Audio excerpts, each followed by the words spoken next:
Morning.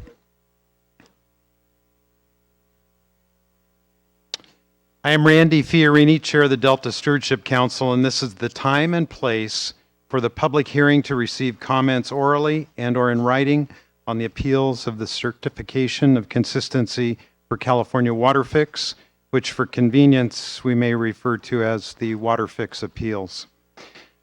Let the record reflect that it is 9 o'clock on Friday, October 26th, and we are here today at the Ramada Inn West Sacramento Conference Center, 1250 Halyard Drive, West Sacramento, California.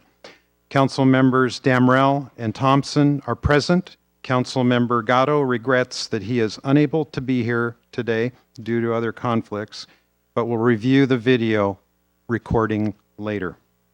Before we begin, I have a few general announcements. First, please look around now and identify the exits closest to you. Should an alarm sound, we will be required to evacuate this room immediately. In that event, please take your valuables with you. Second, the bathrooms are located down the hall on the right. Third, there is a public parking lot across the street from the hotel. If you have parked in the hotel area, we'd ask that at the earliest convenience to move your car across the street. Last, please silence your cell phones or other devices now. Now turning to the process for today's hearing, the Council's main role in today's hearing is to listen to comments on the WaterFix appeals. We want to make sure that everyone who wants to provide comments has an opportunity to speak. Please keep in mind when providing comments today that the scope of this Council's review is limited to whether or not the certification of consistency was supported by substantial evidence in the record before the Department of Water Resources. Let me emphasize that the scope of our review is limited to a substantial evidence review of the record. Commenters speaking today will be sworn in. This entire hearing will be recorded by a certified court reporter, and we will take the same breaks for them that we took the last 2 days, 15 minutes in the morning and afternoon, and an hour for lunch. The rough transcript of the hearing will be made available to the service list and posted on our webpage in roughly 2 weeks. If you're interested in purchasing final transcripts from the reporters, please coordinate that with them directly. The company is California Reporting. Debbie Fuqua is the court reporter, and they can be reached at 510-224-4476. As with all public council meetings, this meeting is being webcast on the internet, and the audio and video will be available for later review on our website. We heard yesterday, Thursday, from the Department of Water Resources and the closing presentations from the Delta Protection Commission and appellant groups 2 through 8, and began receiving public comment. Any members of the public who want to provide comment today will be allowed 3 minutes for oral presentation. There is a timer located to my left at the end of this table. Please respect the time allowance. Additionally, I will not accept requests to cede your time to another individual. If you want to provide public comment and are not a speaker on behalf of the Department of Water Resources, the Delta Protection Commission, or one of the appellant groups, we ask that you fill out a blue speaker card. These public comments will be heard in the group order we receive the completed blue speaker cards. We will call you up to the microphone located to my left in groups A, then B, and so on until we have provided everyone that desires to provide public comment an opportunity to do so. If you wish to submit written comments at this meeting, please give them to our clerk, Lita Brady. And Lita has already received some written comments this morning, and those will be posted on our website. After we hear from everyone who has filled out a blue speaker card, we will close the public comment portion of the hearing. Finally, when you come up to speak, we ask that you do a couple of things so that the council, audience, and court reporter may hear you, and so that your comments are entered into the record and can be responded to appropriately. First, please speak clearly into the microphone. And second, please begin by stating your name and identifying the organization you represent, if any.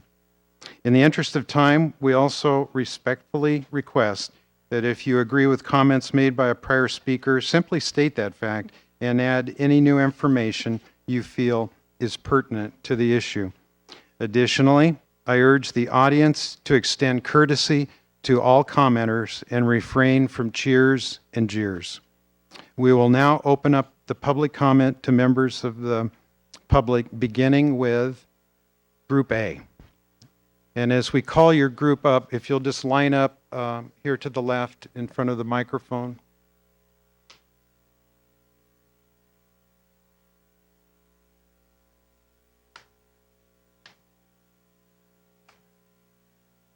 You can provide, when you come up to the microphone, you can provide your card to Lita.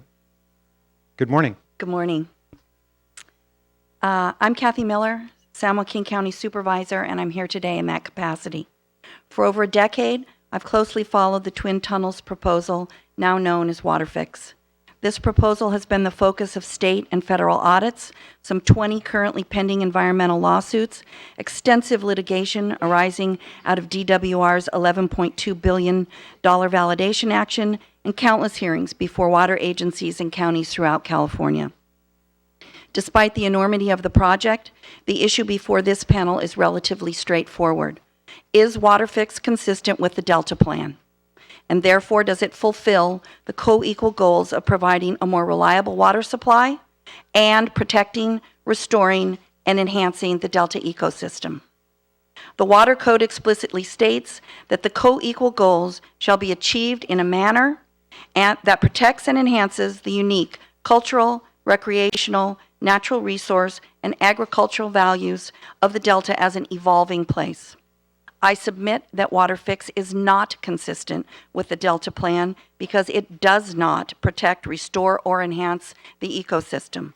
Moreover, it will devastate the unique cultural, recreational, natural resource, and agricultural values of the Delta.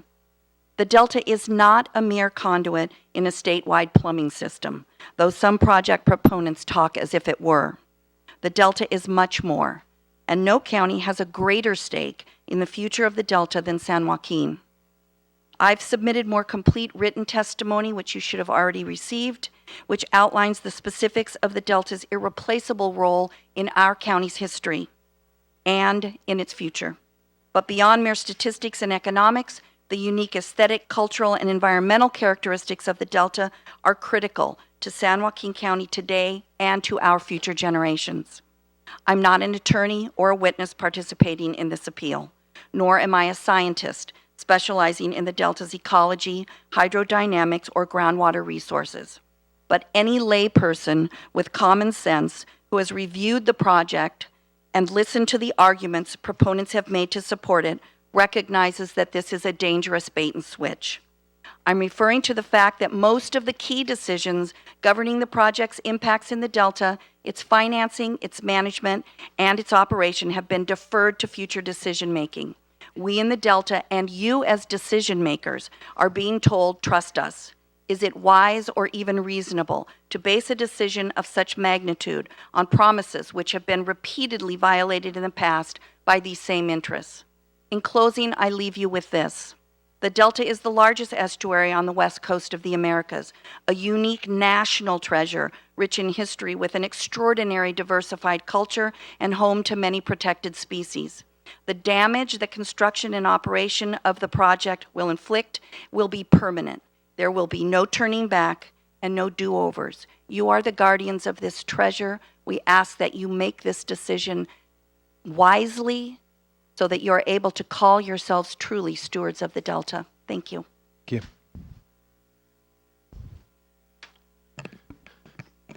Good morning. My name is Eric Berg. I'm Manager of Resources with the Cayugas Municipal Water District in Ventura County. On behalf of Cayugas' Board of Directors, I want to express the district's strong support for the California Department of Water Resources determination that WaterFix is consistent with the Delta Plan. As shown by substantial evidence in the record, we believe the proposal meets the co-equal goals of providing a more reliable water supply for California and protecting, restoring, and enhancing the Delta's ecosystem. Throughout our region, Ventura County, imported state water is used in our cities, treated by our wastewater facilities, then either delivered through recycled water system to end users or released to our creeks to replenish underlying groundwater basins to be used again. Considerable efforts are underway throughout Ventura County to become more sustainable. For example, Cayugas alone is developing a $200 million salinity management pipeline to facilitate groundwater desalination projects and expanded use of recycled water within our service area.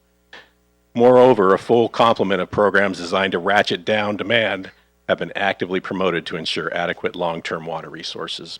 Over the past few years, roughly 14 million square feet of thirsty turf was removed within Ventura County alone, representing 30% of what Governor Brown called for, a removal of 50 million square feet statewide.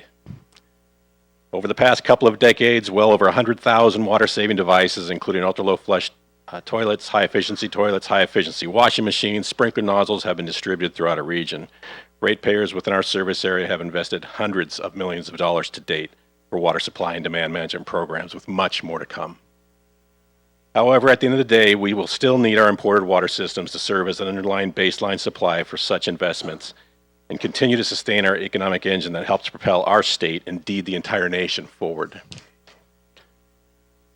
As President John F. Kennedy stated over 1/2 century ago at the groundbreaking ceremony for San Luis Reservoir, in this case, one part of your state has been willing to help another part because they realize that as this state does well, so does the United States. Nothing could be more disastrous for this country than for the citizens of one part of the state to feel that everything that they have is theirs and should not be shared with other citizens of the state. The President's remarks are every bit as relevant today.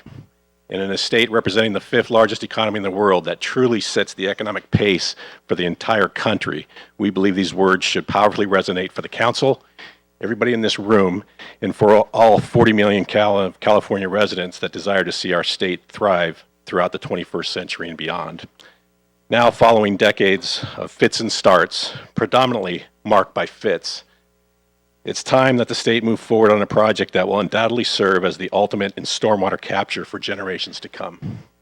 Again, we strongly urge the Delta Stewardship Council to support Department of Water Resources certification that WaterFix is consistent with the Delta Plan. Thank you. Thank you. Good morning. My name is Roger Patterson. I'm here on behalf of Metropolitan Water District of Southern California. We support WaterFix, and we would urge that this council uphold the consistency determination by the Department of Water Resources with the Delta Plan. Metropolitan was a key supporter of the legislation that created the Delta Stewardship Council and the Delta Plan back in 2009. The Delta Plan has been very helpful in guiding and informing the development of Cal WaterFix and bringing it to the form that it is today. There are particular issues that I wanted to highlight that are in the consistency determination and the administrative record of support. One, project refinements to respect local land uses. You will note that there are a number of changes that have been made over the many years of the development of the project that have included refinements that would reduce the footprint of the project in the Delta and would also increase the use of public lands for the project. Second, reduced reliance through regional self-reliance. Southern California has really led by example to meet the Delta Reform Act's requirement to improve regional self-sufficiency to meet future needs. As an example, in Southern California, we have reduced our demand by more than 1 million acre-feet annually due to water conservation efforts and recycling of wastewater. Our most recent integrated resources plan, which was completed in 2015, calls for another 700,000 acre-feet of annual reduction in demand through water conservation and the development of local resources by 2040. Metropolitan is currently in a partnership with the sanitation districts of Los Angeles County, where we are looking at a demonstration plant that, if it pans out, it would advance into what likely would be the nation's largest recycling facility. Third, climate change. The best available science is telling us that we need to be prepared for climate change and associated sea level rise. If there is a need to be able to capture, there will be a need to be able to capture high flows that result from intense storms. This facility will allow us to capture those flows in a time and place where it will provide improved water supplies, and at the same time will be able to protect the sensitive fish species that are in the delta. Finally, water supply reliability. The legislature recognized in the Delta Reform Act of 2009 that we needed new water conveyance infrastructure in the Delta, and that was critical to achieving the co-equal goals. No reliability strategy can be successful without the infrastructure necessary to capture flows during wet periods of time in the Sierra Nevadas. Cal WaterFix, coupled with metropolitan and our member agencies, local projects, and our improvement in our ability to use Colorado River supplies will allow us to meet the needs of our 19 million residents and the $1 trillion economy in Southern California. With that, I would respectfully ask that this council deny the appeals that have been filed and let DWR move ahead with this very important project. Thank you. Thank you. Let me remind the public commenters to please try and respect the 3-minute limit. Thank you. Thank you, Mr. Chair. My name is Tom McCarthy. I'm here on behalf of Mojave Water Agency. Mojave Water Agency is a state water contractor and supports the principles of the Delta Reform Act of 2009. Those principles to provide reliable water supply for all of Californians also protects, restores, and enhances the Delta ecosystem. One of the key components towards meeting the goals of the Delta ecosystem, one of the key components towards meeting the goals of the Delta Reform Act has been documented in over a decade of analysis of improved conveyance through the implementation of the California WaterFix. For this reason, the Mojave Water Agency supports the California WaterFix and urges the Delta Stewardship Council to deny the appeals of the California Department of Water Resources certification of consistency with the Delta Plan. Mojave Water Agency, again, is one of 29 state water contractors. We serve 5,000 square miles in the high desert in Southern California. We're in adjudicated groundwater basins. We are currently recycling 100% of our wastewater and all of our stormwater within our system. We have also heavily invested in a regional reduced reliance strategy that includes groundwater banking that allows for multiple years of storage if no surface water is available from the State Water Project. To date, this has included over $238 million of investment from our local taxpayers. The evidence in the administrative record has been presented to the council is based on more than a decade of analysis, planning, and scientific research by universities, state agencies, as well as federal agencies. Today, we respectfully urge the Delta Stewardship Council to take action that supports the determination by DWR that the California WaterFix is consistent with the Delta Plan. Thank you.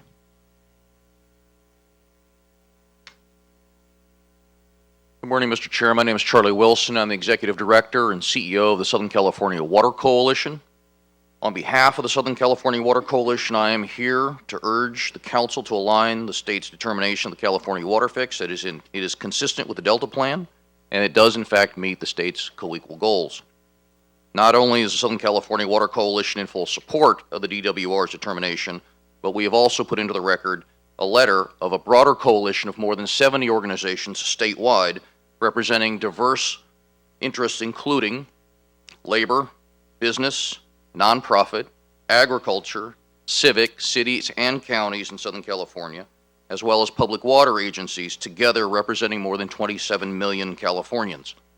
Like the supervisor, I'm neither a scientist nor a lawyer, and there are a great many people that thank me for that.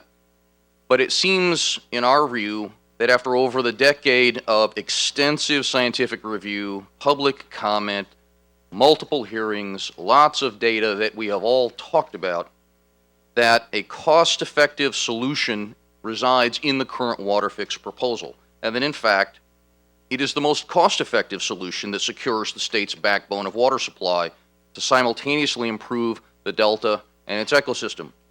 We support a diverse portfolio of water supplies, including stormwater, water recycling, groundwater storage, and other local and regional projects. The California WaterFix, though, is a critical component as a part of that all-the-above strategy. We need to reduce our reliance on the natural watershed and increase our regional self-sufficiency, and the WaterFix helps us to do that. None of the local projects that we contemplate in Southern California are possible without the baseload supply that California WaterFix provides. Representing the Southern California Water Coalition and the 72 other organizations that signed on to our letter, we would urge you to align with the state's consistency determination. Thank you very much. Good morning, Mr. Chairman. My name is Luis Satina. I am Vice President of the Board for the Cucamonga Valley Water District in Southern California, a local retailer.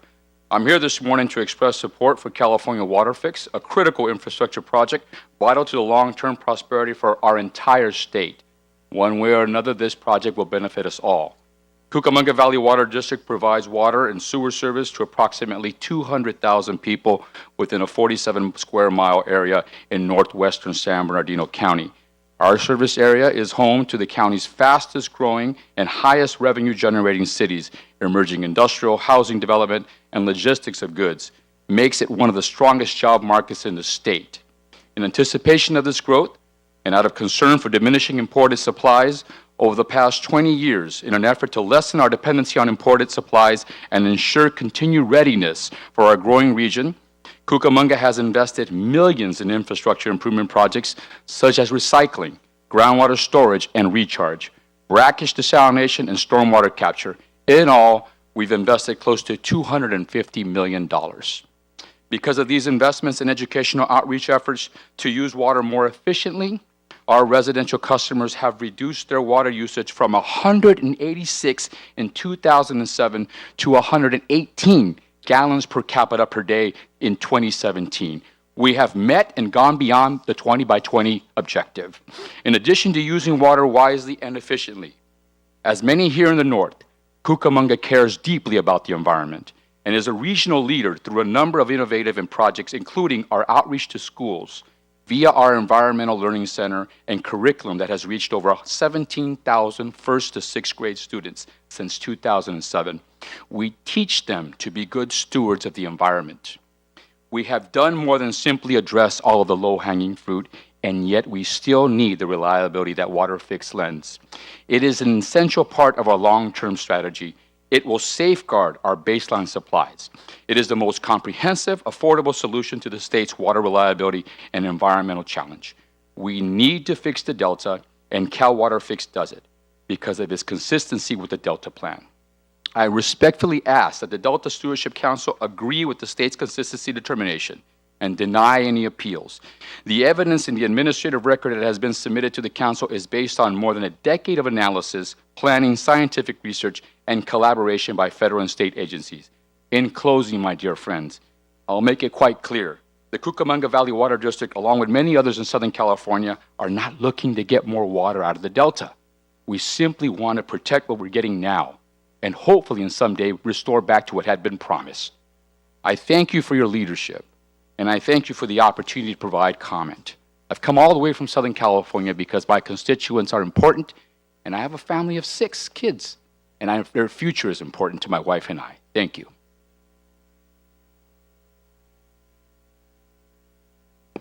My name is John Marias, and I don't represent any of these companies. I represent the Delta. I am in my 86th year on this planet right now, and I spent almost all of it in the Delta. I was born in a home overlooking the levee. My father had a grocery store downstairs, and we lived upstairs, and the river was there.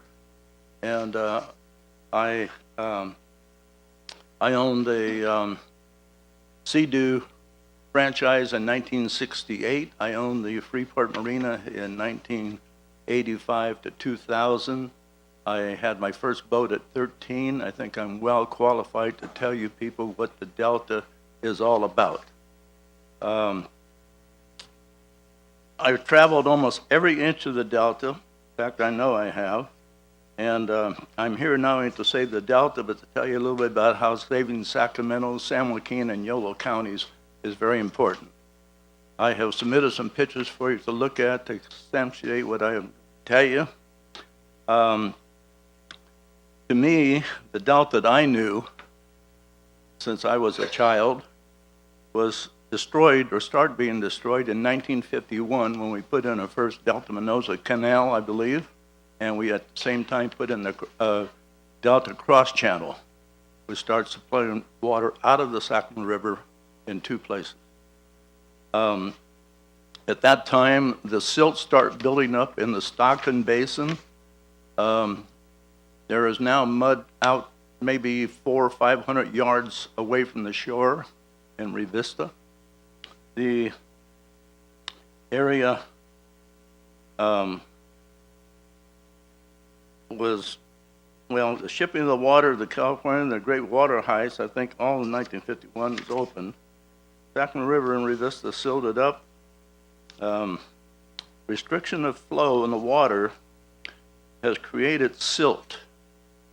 And the silt is at a level right now that you cannot believe. There are beaches on the Sacramento River, San Joaquin River, McCollum River that were never there, and the pictures I've showed you will verify that. There are weeds growing everywhere. Where these beaches are, there's weeds 20 feet out into the water, and these weeds are acting as filters and collecting silt. I don't know how you can evaluate a 100-year floodplain without taking into consideration the silt built up in the Delta. I'm totally convinced that we will have more floods like we've never had before because the water cannot go down, it's going to go up. We were told at one time to put a brick in our toilet to save water. Well, the silt are bricks, and the grass is building up the silt, and it is a disaster.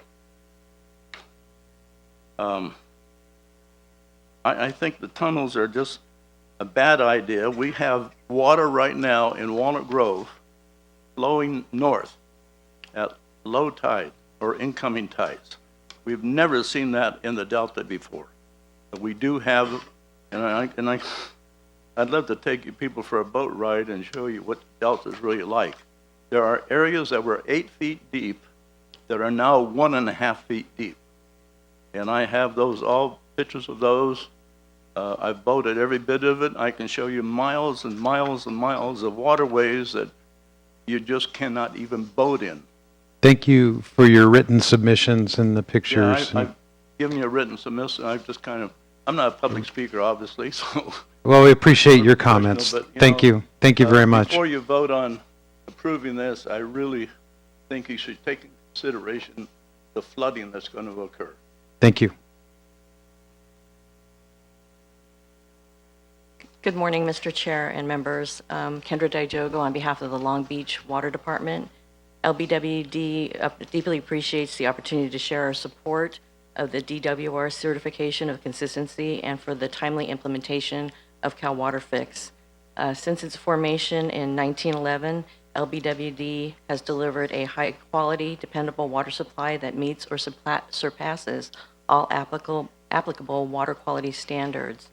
The department serves a total population of nearly 500,000 people in a service area that covers more than 50 square miles. The department is the 7th largest city. Long Beach is the 7th largest city in the state of California. All of their residents rely on the Long Beach Water Department for high-quality drinking water and sanitation services. In addition to providing core water and sewer services, Long Beach Water Department is known for being one of the nation's leaders in water conservation and environmental stewardship. Having an adequate supply of fresh water made easily available at an affordable rate is the cornerstone of any livable community, and keeping that water supply safe, clear, and consistent increases the quality of life. Efficient, safe delivery of the city's wastewater to nearby wastewater treatment facilities is another valuable service the Long Beach Water Department provides at one of the lowest sewer rates in the United States. Long Beach Water Department continues to aggressively and creatively promote water conservation and sustainability A robust suite of customer support programs are currently available and received enthusiastically by our community members, with water usage averaging 65 residential gallons per capita per day. Conservation alone, however, cannot meet the water demands of our vibrant, thriving city and region. 60% of the water used in Long Beach is local groundwater, and the balance is purchased from a Metropolitan Water District of Southern California, our regional wholesaler, and a member of the state water contractors. Even with the healthy groundwater basin, LBWD continues to explore options for increasing regional self-sufficiency. In the recent environmental economic analysis of the California WaterFix by David Sundling, he found that the investment in the California WaterFix results in a positive net benefit for the state water project, urban and agricultural contractors in every scenario analyzed in the report. The Cal WaterFix is long overdue, deeply necessary modernization which will serve to protect both the critical ecosystem and a critical water supply system. Even with the major investments required on the part of the beneficiaries, Cal WaterFix is one of the most affordable and reliable sources of water for families and businesses in Southern California. We thank DWR for their certification of consistency and respectfully urge the timely implementation of the Cal WaterFix. Thank you. Great, thank you. If there are any other folks holding A cards, please line up, and now we'll begin serving Group B. Yes, my name is David Fries. I am Conservation Chair for the San Joaquin Audubon Society, and actually I'm here also to represent the Stockton Sailing Club. So I had 2 cards, and I'll go fast and try to get it in. And You can represent 100, but you have 3 minutes, so please proceed. well, would you start my time over? Sure. WaterFix is ill-planned and does not meet the co-equal goals mandated by the Delta Stewardship Council. Impact on birds and wildlife due to the construction and operation of the project are not properly assessed. There have been no surveys to identify where endangered and species of special concern are located in the Delta. Best available science is not used by DWR WaterFix in preparing the EIS. Data and eBird listings and the California and Audubon Christmas bird counts that have been done in the Delta are not used in locating where birds are or when and where they are present. Delta Stewardship on Independent Science Board has been highly critical of the best available science not being used in the EIR.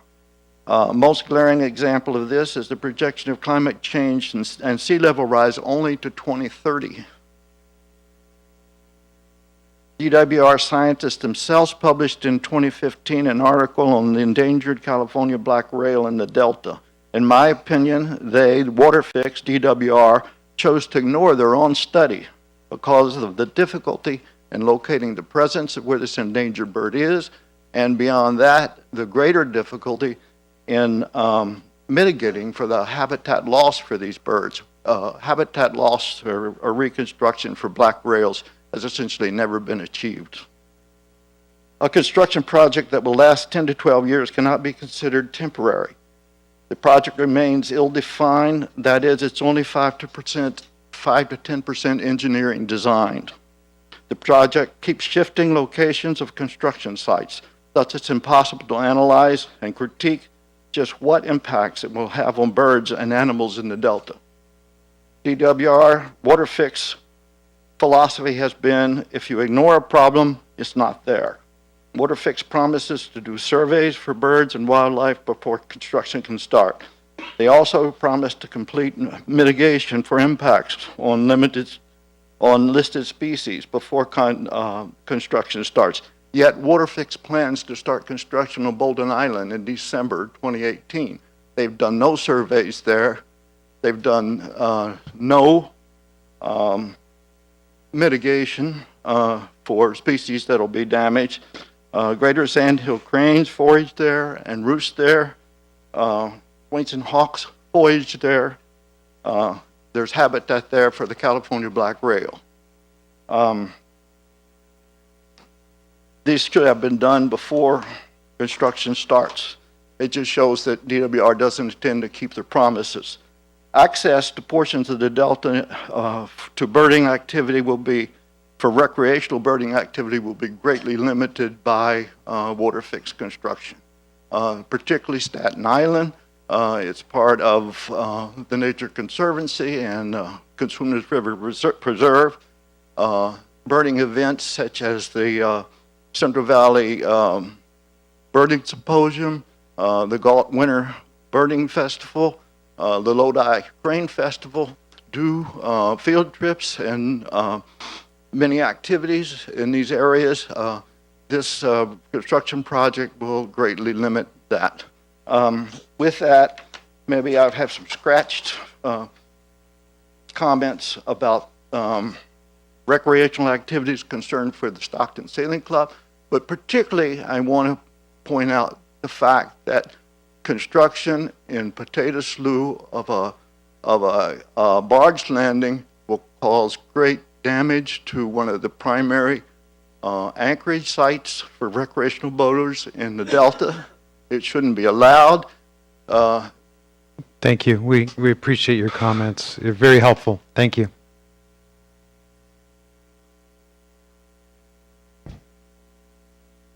My name is Diana Wood, and I'm a native Californian, and I've lived in the Sacramento region for 30 years, but most importantly, I'm here as a grandmother with grandchildren preparing to launch into adulthood. I'm standing up for them and all the generations to come, and for the living creatures who do not have a voice in this discussion. I have sat through many of these meetings over the years. I've listened, I've educated myself on the issues of the many stakeholders, and I have compassion and empathy for all the different positions. I can hear those voices and agree with them, or, listen to them. The 2009 Delta Reform Act has co-equal goals of providing reliable water exports to the South and to preserve and protect the Delta by reducing its reliance on, for the state's water needs. Last month, I attended the first day of the 10th Biannual Bay Delta Science Conference, and although the organizers were clear that the politics of WaterFix were not to be discussed, it seemed rather obvious to me, as I listened to many presentations that day, that the continued exporting of water at the rates that we're doing it from the Delta is a death knell for this once vibrant ecosystem. The hubris, and I do mean the arrogant hubris, that we can just engineer our way out of the problems of reverse flows, fish species die-off, and invasive species congestion by taking more fresh water from the Delta higher up at Cortland is ludicrous. Water volume is water volume. It's a fantasy, a dangerous pipe dream that will be riddled with cost overruns and difficulties, including huge agricultural and environmental damage. The very problems the Delta Reform Act was intended to address will only be compounded further, i.e. more saltwater intrusion. Are we really going to build a cross bay bridge gates down there someplace in Carquinez Straits? Are we going to build huge cross bay delta, lower water quality for all the surrounding communities? Less fresh water cleansing the bay. We seem to totally forget that the bay needs to have freshwater flushes in order to maintain health there. Thus, more pollution and invasive species. Is the rationale for the sacrifice of the Delta's agricultural, fishing, and recreational industries really so craven that more water can be transferred to regions where agribusiness has planted permanent crops in poor soils, aggressively pumped depleted groundwater, and developed business plans that gut California water resources to export crops for profit? That's the rationale. Sharing resources is one thing, but sacrificing one area's resources so that another area can continue to plunder and mismanage their lands is not morally or economically viable. I'm a social worker, and my business there is saying, in my business, there's a saying in the addiction recovery field which goes as follows. The definition of insanity is doing the same thing over and over again and expecting a different result. We live in a capitalist society, and farmers and agribusiness made their investments in permanent crops. They took a risk, as does one in a capitalist society. However, that does not mean that the rest of us have to sacrifice our water resources to make their bottom lines work out. We appreciate your comments. Water is a public resource, trust, and all creatures living now and in the future generations We all need to have needs. We all present needs do have the right to sacrifice the quality and the quantity of water resources for future generations that will need to survive and thrive. We have to stop ourselves, to take a difficult moral high ground and say no to the fantasy of more engineering fixes for water reliability and quality issues we face. We must become more self-reliant. Back to the grassroots of our local communities to husband our and local resources and creatively learn to live within our water means. If one lives in a desert, learn to love drought-tolerant perennials, which means giving up the fantasy of green landscapes. Thank you Or very, very much for your time. And I'll remind the speakers, please try and craft your comments to remain within the 3 minutes allowed. Yeah, it's a good suggestion. Thank you, Jessica. You don't have to provide the whole load with your oral comments.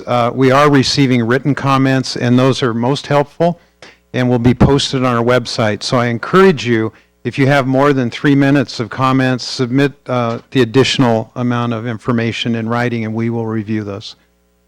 Thank you. Please proceed. My name is Michael Frost. I'm on the board of Restore the Delta. I'm also a father and a fisherman. California WaterFix is not consistent with the Delta plan. It does not reduce reliance on the Delta. It also violates the co-equal goals of protecting and enhancing the unique cultural, recreational, natural resource, and agricultural values of the Delta as an evolving place. The DWR did a miserable job of outreach. They gave poor notice, poor job of promoting their public outreach, and they failed to address the environmental justice community of Southern California ratepayers that will be paying for this project. The process reeks of corruption. It's a public trust resource, Delta Water, given away to corporate ag. Corporate ag welfare cheats, specifically Westlands and Kern. A Delta that does not support native fish cannot supply clean drinking water, clean groundwater, or even clean agricultural water. The whole selling point of the tunnels is flawed at its core. Water reliability. Hey, I love water reliability. Everyone loves water reliability. That sounds great. But once we dig into it and look deeper and deeper, when is it going to be reliable? How long is it going to take? Is it going to take 12 years, 15 years, 25, 30, 40 years? I've seen the case studies. They compare it to the Bay Bridge, the Big Dig in Boston. These things were 200, 300, 500% over budget on time. So are we selling water reliability 35, 40 years from now? Where does climate change factor into that? It's not planned properly, and I liken it to a human body, the Delta.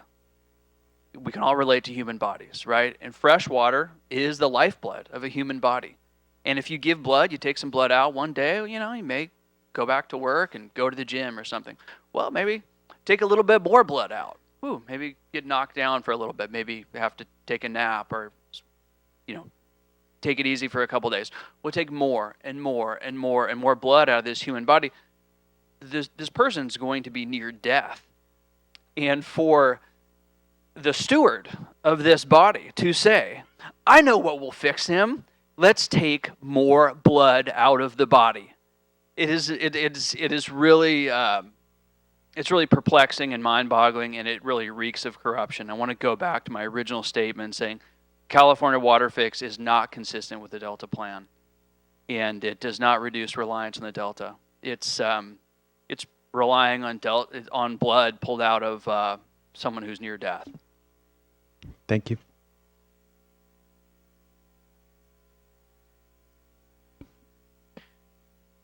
Thank you, Mr. Chair, members of the panel. Jeremy Smith here on behalf of the State Building and Construction Trades Council, California, who represent 450,000 construction workers that belong to construction trade unions in California.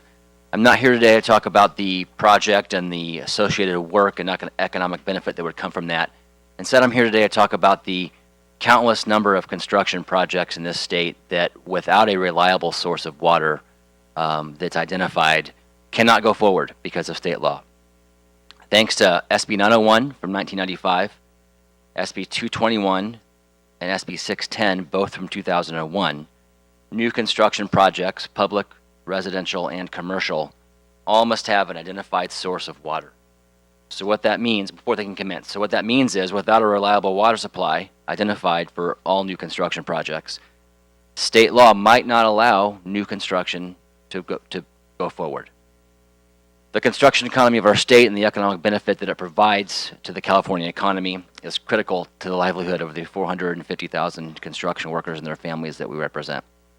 It is for these reasons that we support the California WaterFix and urge the council to align with the state's consistency, determination, and more than a decade of scientific research and vetting that the California WaterFix meets the state's co-equal goals. Thank you.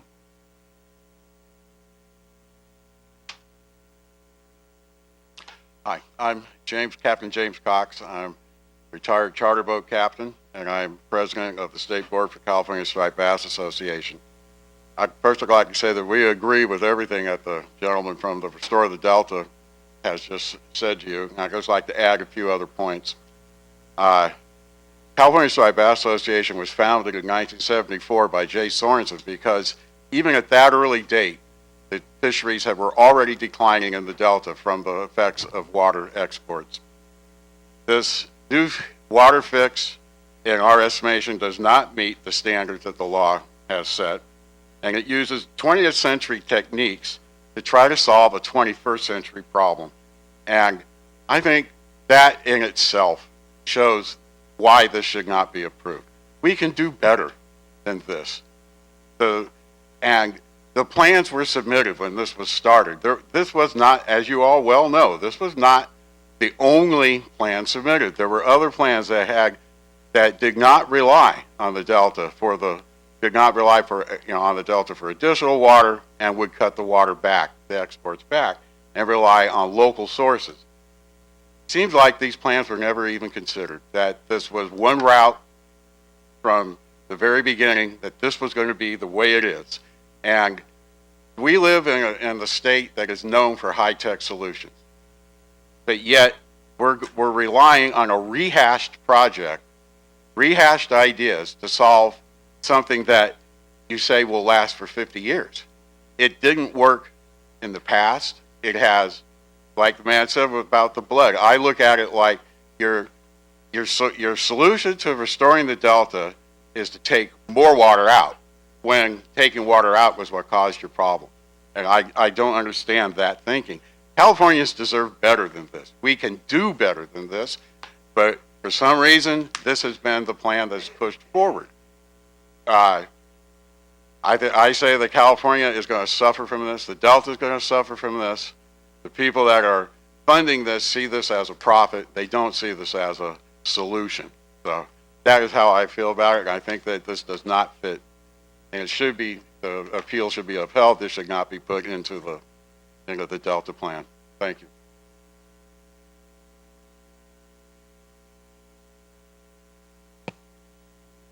I'm Bob Panzer. I reside in Solano County, home of the Suisun Marsh, responsible for the smelt that has been part of the salmon food chain. What's happened to the agreement of co-equal goals as set forth in the Delta Reform Act?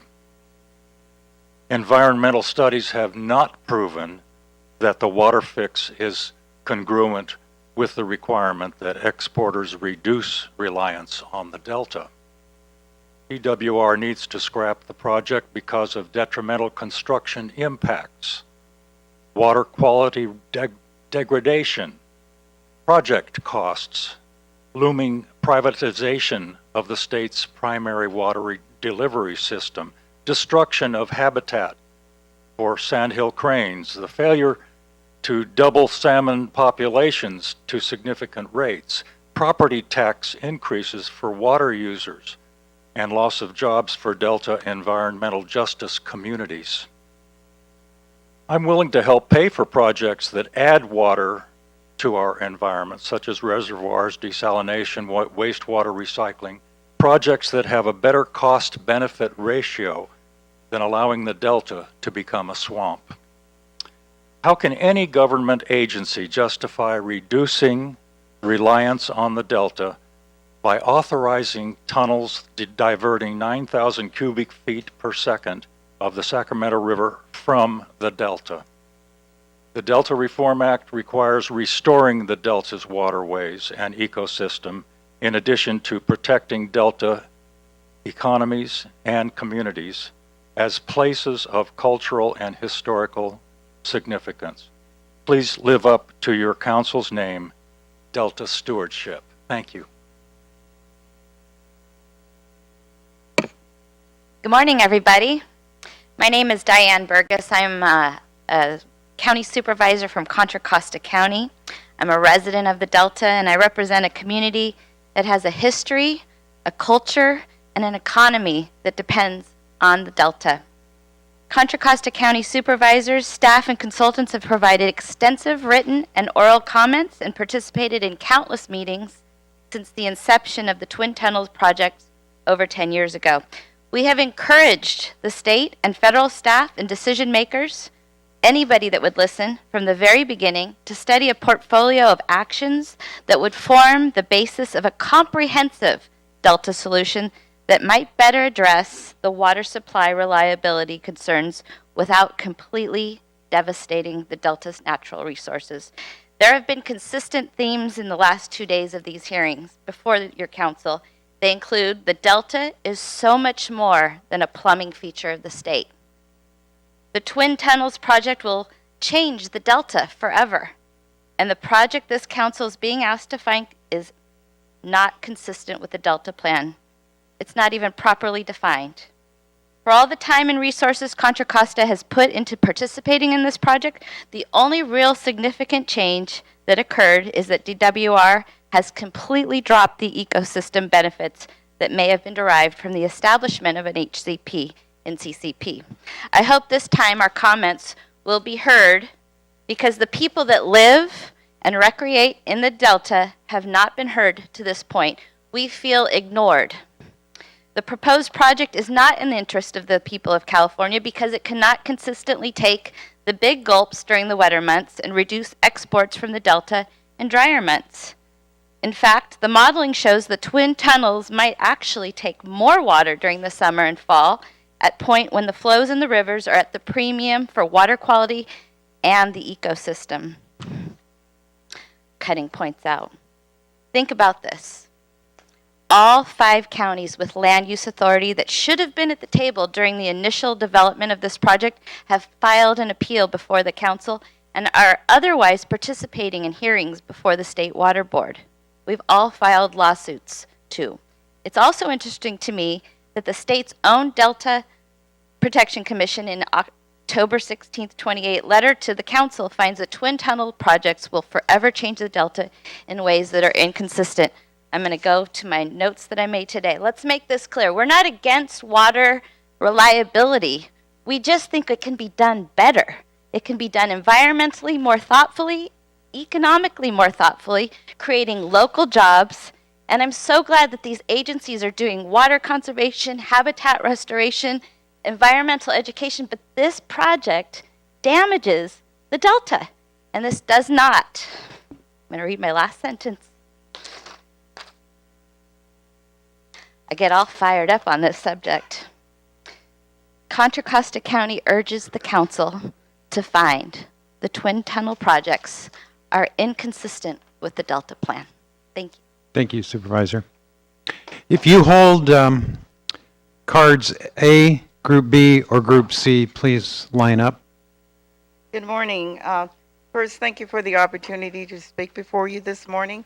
My name is Gloria Gray. I'm an elected member of the West Basin Municipal Water District Board, where I represent some low and middle income communities. I'm also the chair-elect for the Metropolitan Water District. And probably more relevant this morning is the fact that I'm a former member of the Delta Stewardship Council, where I've served with a number of you here. It was an honor to be a member of the council as it was developing its first Delta plan, so I applaud you for your work. I am here to speak in favor of the Department of Water Resources consistency determination. I was the member of the Metropolitan Board who made the motion in May for the district to invest in the full California WaterFix project. I strongly believe that an investment in WaterFix is truly an investment in the co-equal goals of water supply reliability and environmental stewardship.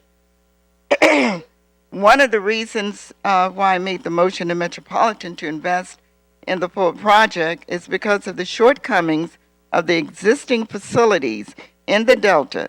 At the moment, we have a system that can reverse natural flow conditions and impact native fish in a sizable portion of the Delta.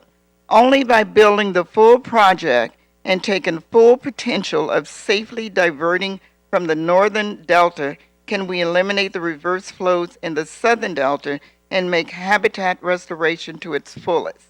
At the same time, we make the delivery system that serves 25 million Californians more reliable and stable. Achieving the co-equal goal of water supply reliability for California cannot be achieved without improving the reliability of the state water system. With climate change and sea level rise and other natural threats facing the Delta in all of California, we need a system that can be flexible to take advantage of water when it's available and to restore it for when we need it.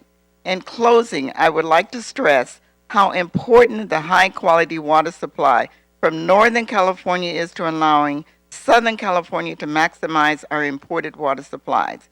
State Water Project water is good for local projects like recycling and groundwater replenishment because of its high-quality, low-salt content. Recycling and local projects are the cornerstone of Southern California's long-term reliability plan. California WaterFix goes hand in hand with what we need to do in Southern California to promote regional self-sufficiency because it ensures a more reliable, high-quality water supply and at the same time aligns with our mission of providing water in an environmentally responsible way. Thank you. Thank you. Good morning, Barbara Berrigan Perea with Restore the Delta. A year and a half ago, when the Delta Stewardship Council began the Delta Plan Amendment process, we turned out hundreds of people to oppose those amendments. At that time, many members of the council and staff made comments to the effect that outreach could be moved and evenings could be moved to the evenings to properly engage the public, because public in the region cannot come out for Delta meeting after Delta meeting after Delta meeting and take time off from work, particularly those who are part of the environmental justice community. After you went forward with your open house processes for the Delta Plan amendments, that didn't happen. They were extremely poorly noticed, attended by very few people. In fact, most of your attendance happens because Restore the Delta puts out the word, but we've decided we're not playing that game any longer. The public doesn't have faith in this institution when they come and voice their concerns, and it's a failure to respond and do meaningful outreach that truly undermines democracy on so many levels. That undermining of democracy really applies to what has happened with California WaterFix. DWR and the state failed to do a subsistence fishing survey for the Delta. We did a statistical analysis. We've been told by professors at UC Davis we got it right. And we have found that there are 40,000 to 60,000 people in the Delta region who fish to put food on their table to live. Those people were not taken into account for the development of California WaterFix and haven't been brought into the discussion for the contingency determination that is currently before you. We work with dozens of social justice groups at Restore the Delta throughout the Delta that have never been contacted. When we wrote a letter to DWR 4 years ago about failure to do proper outreach in foreign languages, a couple of them were reached, but the majority weren't. They weren't brought into the process. This is not how co-equal goals are supposed to be administered. And coming up with a community fund to address concerns to the community as a last-ditch effort to put before you to offset who has not been brought to the table is wrong. And I'd like to add something really important about outreach for California WaterFix at Metropolitan Water District and in Southern California. The BDCP open houses were held in the middle of the day in hotels where 6 to 12 people from the public attended. The reason why environmental justice people came out to fight the project in Southern California is because they learned about it from us. We're the people who went and met with the people in Compton and Maywood, in Watts, in Paramount, in Downey. It was not done by the state. The environmental justice community has not been brought in fully to the project, and that is why you should not move forward with the consistency determination. Thank you. Thank you. Good morning. Members of the Commission, Michael Gunning here on behalf of the California building industry. We're the statewide trade association that represents home builders, trade contractors, architects, engineers, designers, suppliers, and industry professionals in the home building, multifamily, and mixed-use development markets. I want to thank the council for this opportunity to provide these comments. On behalf of the CBIA, I'm here in support of the Department of Water Resources' determination that the California WaterFix is consistent with the Delta Plan and also meets the state's co-equal goals. As you know, the building industry has historically played a significant role in California's economic strength and its successes. Critical to that success is strong water distribution, infrastructure, and a reliable water system.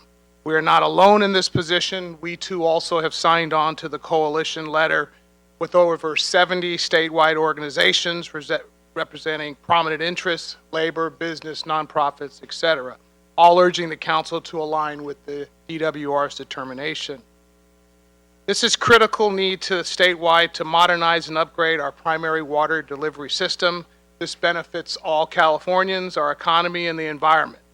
The fact remains California WaterFix is the only cost-effective solution that secures our state's backbone supply while simultaneously improving the Delta ecosystem.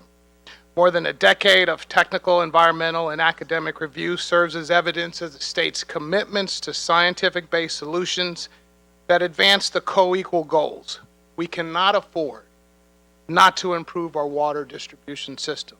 So with that, on the behalf of CBIA, we support the co-equal goals and support this project and the path to construction and urge the council to align with DWR's determination. Thank you.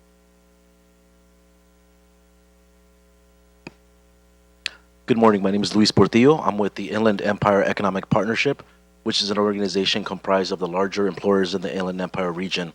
I'm here to speak in support of the Department of Water Resources' determination that the California WaterFix is consistent with the Delta Plan. You know, water is essential to our physical health and well-being. It's the lifeblood and fundamental need. While Southern Californians have a right to clean, reliable, and affordable water supply, the delivery system moving water to our region is old, it's vulnerable, and in desperate need of improving. We know that the levees in the Delta are one earthquake away from failing. More than 30% of Southern California's water supply comes from the Sierra Nevada mountains. With our largest and most affordable supply at risk, we need that reliability that the California WaterFix will provide. You know, in accordance with the request from the Council, Southern California is a leader in conservation. Water agencies in our region continue to invest in local and regional self-reliance, as was demonstrated in the urban water management plans. Nevertheless, the state water project supplies will continue to be an essential and cost-effective source for our community. You know, to advance local groundwater recycling projects, we need reliable, high-quality water to replenish basins and support new projects. Bottom line, California WaterFix is critical to ensuring the safety, reliability, and affordability of California's state water supply. I urge the Council to reject the appeal and allow the Department of Water Resources to move forward with their plan. Thank you. Morning, Cyrus Stevers, representing the Las Virgenes Municipal Water District in this case, which, like every other Southern California water agency, has a story to tell about conservation. They're a small to medium-sized agency, yet they've got a $91 million project on the table to capture their runoff, treat it, and store it in an existing reservoir. And this is consistent throughout Southern California commitment to water conservation. Now, I spoke here before and noted that the reason I got into environmentalism is because I lived my entire life in this region, including in the Delta. My father worked in the Delta, but he worked in law enforcement, and I used to patrol with him. So I saw the Delta from a different perspective. I saw how people who live, work, and play in the Delta abuse it and damage it. So let's do a level set here. The number one environmental impact of the Delta are the levees. Those levees were built on former habitat. That's why we don't have habitat now. Exporting water from the Delta is in fact an impact. It's one impact among many. Agriculture is another impact. Living in the community, in the Delta is another impact. Yet people have a right to live in the Delta, they have a right to farm in the Delta, but people also have a right to export water from the Delta. They have security use right. Now it's true, water is a public resource. Nobody owns it. If you do the right steps, you can secure the right to use it. But every drop of water is owned equally by every Californian. Nobody, just because you live close to a drop of water, you have no greater ownership right of that water than anyone else. So what this is, when we say co-equal goals, we mean balancing the negative impacts of several impacts that are on the Delta right now. One of those is water exports. Now, because I'm an environmentalist, because of the way I got to start, and because I care about the Delta, I proudly work for Southern California water agencies, because they're the only ones that are willing to step up and put money on the table to do environmental restoration. And that's why a big part of the California WaterFix involves restoration. And that's why I'm working for them, because no one else has a plan to come in and actually fix the Delta. But I didn't want to come in here and just talk off the top of my head and say, hey, it's great because of who I represent.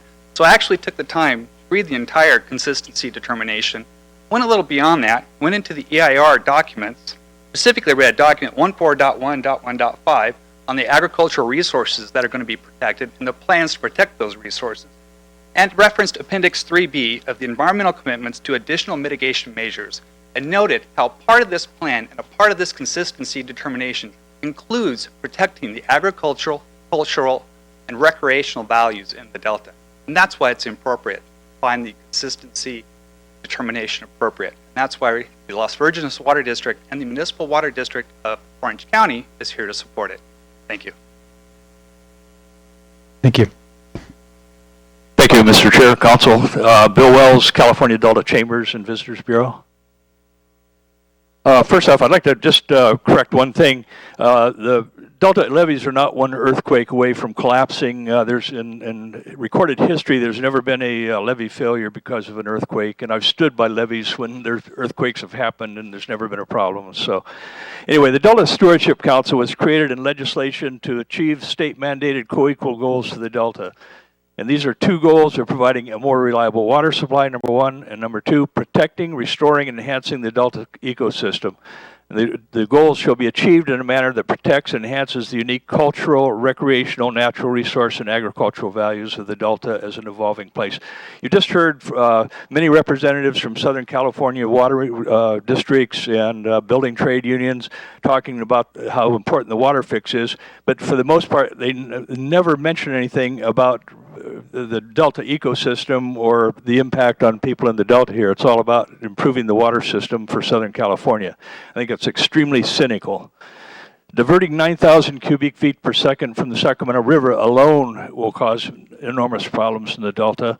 And the idea of building a toxic waste dump on Bolden Island is going to be a further disaster, and with a huge industrial complex surrounding the town of Hood will be another disaster. And when you think about it, they've spent $1 billion to fix the spillway at the Orville Dam. How much in reality is two 44-foot diameter tunnels from Hood to Tracy going to cost?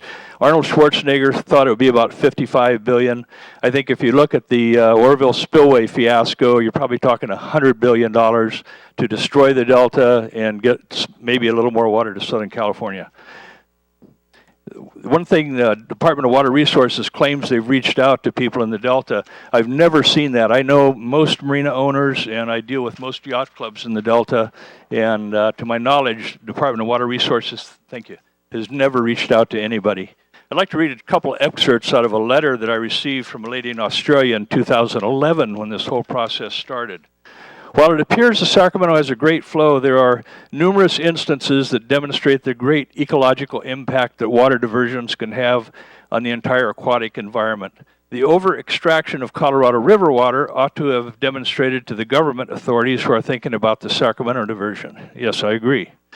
Okay, over-allocation throughout the entire, this is talked about the Murray-Darling Basin in Australia.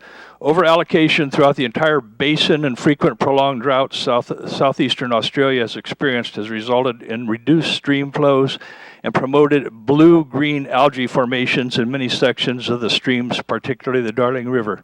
Okay, this goes back to 2011. What are we experiencing now in the Delta because of water extractions? Blue-green algae. So thank you very much. I'm confident that you will put the kibosh on the WaterFix, or we call it the water fraud now. Thank you. Thank you, Bill.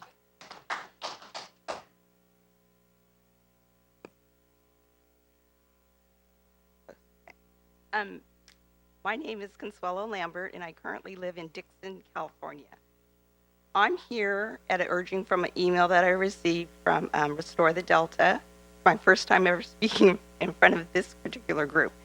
I have been raised in Stockton, lived in the Delta, went to high school in Lodi, and one of the biology classes that we had would go to Lodi Lake each week to do biological studies. So I'm very well aware of what happens in the Delta, and that is why I am urging you to not even entertain the idea of the WaterFix. First of all, as members of the Delta Stewardship Council, your role is to give credence to California Water Code 85054. Co-equal goals means the two goals providing a more reliable water supply for California and protecting, restoring, and enhancing the Delta ecosystem. The co-equal goals shall be achieved in a manner that protects and enhances the unique cultural, recreational, natural resource, and agricultural values of the Delta as an evolving place. Given these goals, you came up with the Delta Plan. I was prepared to go through each of the appeals and reference the 8 goals that you put forth and see which ones were appropriate in rebutting those appeals, but I guess I don't get all that time to do that. You can provide your written comments to the table. Okay, can I email it to you? Okay. You can do that. Okay, all right, but specifically I'm going to point out your key strategy number 1 was to improve water supply reliability and reduce reliance on water from the Delta watershed. The WaterFix increases reliance on the water from the watershed. Inherent with installation of the tunnels is an expectation that the conveyance of water would occur, thus a reliance is established. Importantly, protect the Delta as a unique place. The Delta is an evolving environment. Because of this, please keep in mind that the best available science of today can only be best when forward thinking is included, such as climate change and eliminating junk science. Thirdly, improving the flood preparedness and emergency response. Justification states that this is not a levee project.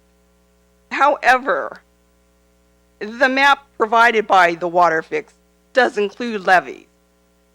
The land subsidence in the Delta is ongoing, and the installation of these tunnels will impact the levees. Removing land to incorporate the tunnels into the land will add stress to the levees. I have more examples, and I will provide them to you in an email. I also watched a video on October 18th of the October 18th meeting of the Delta Conveyance Design and Construction Authority. I was appalled at this. It seems as though the WaterFix project is already going on. It's gotten the green light. This WaterFix has all the makings of the peripheral canal. I opposed the project then, and it went down to a vote to the people. Be the steward you were meant to be, so we won't have to bring it to a vote. In conclusion, there is no logical way this WaterFix can be in accordance with the Delta plan. I urge you to do your due diligence and serve the Delta well by not allowing this WaterFix to go forward. Thank you. Thank you. Before you begin, besides those of you that are standing, how many others are prepared to provide public comment? Okay, Then I'm going to receive comments from those of you that are standing, and then we'll take a 15-minute recess to give our court reporter a chance to refresh. We'll hear from the next four, and then we'll recess for 15 minutes. Thank you. My name is Jan McCleary. I'm from Discovery Bay, and I'm the president of the Save the California Delta Alliance. The tunnel project is not consistent with the Delta plan. I'm going to focus on the construction phase, but I agree with what Bill Wells and the others have been saying about the overall issues of exporting the water. But looking at the Delta as a place, it's hard to believe that anybody would plan a major construction project through the heart of the fragile estuary they are trying to protect, especially when they had a better alternative, the eastern route that goes around the Delta. And that's what's so mind-boggling. Discovery Bay is a boating community in the South Delta. The primary anchorage there is the west side of Mildred Island. It was an island flooded decades ago. It's one of the relaxing, quiet, calm areas that draws boaters into the area to spend a tranquil night. It's one of the many features of the Delta that make it a boating mecca for all of Northern Californians. We came from Silicon Valley every weekend when we lived and worked there. It's not listed as an anchorage in the EIR, probably because the island right next to Mildred Island is Bacon Island, where all the construction's going to go, a major construction site. There's going to be pile driving 24/7, floodlights, trucks causing dust and noise on the levee road. That's not compatible with an anchorage. It's going to be even noisier and worse up in Clarksville and Hood. But that story of ruining favorite recreation areas repeats itself throughout the Delta with this construction project going through the middle of it. Between barge facilities being placed where they are the most disruptive to recreation and boating and the heavy barge traffic throughout all of the waterways, boating will be untenable. This is not protecting the recreational values of the Delta as required by the Delta Reform Act and the Water Code. Boaters will stop coming to the Delta, ruining the boating economy. That is, if anybody could get to the Delta. We have a few small two-level highway levee roads, and everything else is waterway. To get to these construction sites, construction trucks will flood our small levee roads, and I will email you more of the details because I'm running out of time. But an interesting point, there's the talk about earthquake. All of the tunnel construction shafts in the South Delta are on Delta islands. To get there, trucks must go on gravel roads on the top of the island's levees. A key cost benefit in David Sunding's financial analysis of the tunnels is based on the probability of a major earthquake shaking down all the levees. But if or when that occurs, DWR will lose access to their tunnel shafts, either for construction if it happens during the middle of construction or for long-term maintenance. Isn't that risky? And the soils through Delta are soft alluvial soils. The DWR scientists said that's not conducive to tunneling. Move it east. East goes around the Delta, around the water. Their Highway 5 is right there, so trucks could access. It would minimize the impacts, but the DWR didn't even look at it. The DWR, like they did with the Orville Dam, they're ignoring the risks and the impacts to communities to cut costs. The through Delta construction plan is completely incompatible with the Delta as a place. Please vote no. Thank you. I'm Mike McCleary. I'm a resident of the Delta, live at basically ground zero, and I'd just have a few comments. The plan has been found invalid because it lacks quantifiable measurements to ensure that the Delta will meet to protect, restore, and enhance the largest freshwater estuary in the Western Americas. As stewards of our precious Delta, we need to produce a plan that protects the cultural, recreational, and agricultural value. Specifically, the plan should incorporate the State Water Resource Control Board's Delta Water Quality Control Plan as objectives.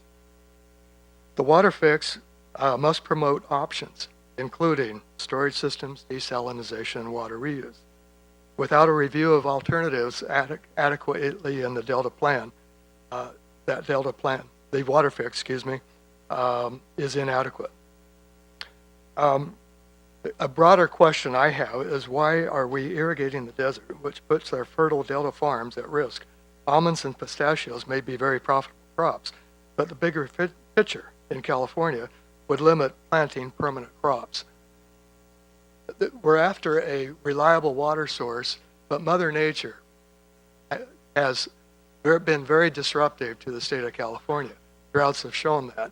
We have, the whole Central Valley has subsided from overdrawing water.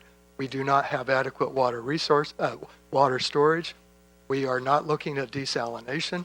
We're not looking at efforts to actually increase California's water supply. The WaterFix does not increase California's water supply. And in terms of a drought, it really does not provide a reliable water source. The state has employed scientists, and you always have to look at who's getting the paycheck. I urge the Stewardship Council to consider the Independent Science Review Board and look at their goals. The WaterFix does not include a cost-benefit analysis.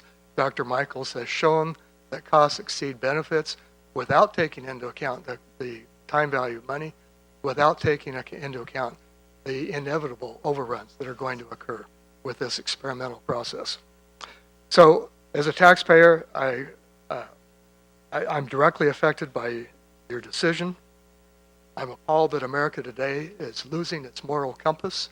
We're more affected by water interests. I urge you to do your job as stewards to assure the other half of the co-equal goals are fully met. On behalf of your children and grandchildren, I hope you do the right thing. Thank you. Thank you.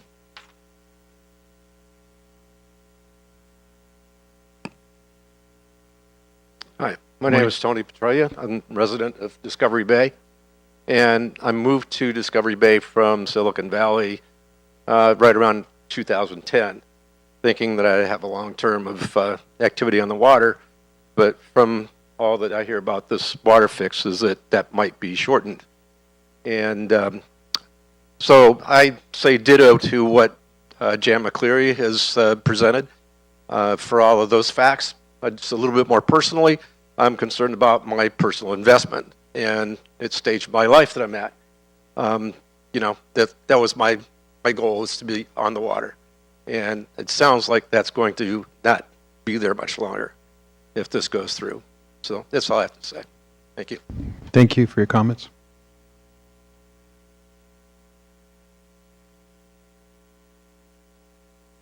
Good morning. My name is Dave Sterling. I live in Walnut Grove and have for the last 31 years. The Delta Reform Act, as you've heard already today many times, declares two co-equal goals for the Twin Tunnels project. One, providing a more reliable water supply for Central and Southern California. And two, protecting, restoring, and enhancing the Delta ecosystem. The Metropolitan Water District has estimated that the entire project will take 18 years. The construction phase will take 13 years. I submit it's going to take longer than that, but at that point, restoring the ecosystem of the Delta will be a thing of the past. We won't be able to get there after that much time. The fish will be gone. But the Act also contains a major condition that is legally tantamount to a third co-equal goal, namely that the two stated co-equal goals shall be achieved in a manner that protects and enhances the unique cultural, recreational, natural resources, and agricultural values of the Delta as an evolving place.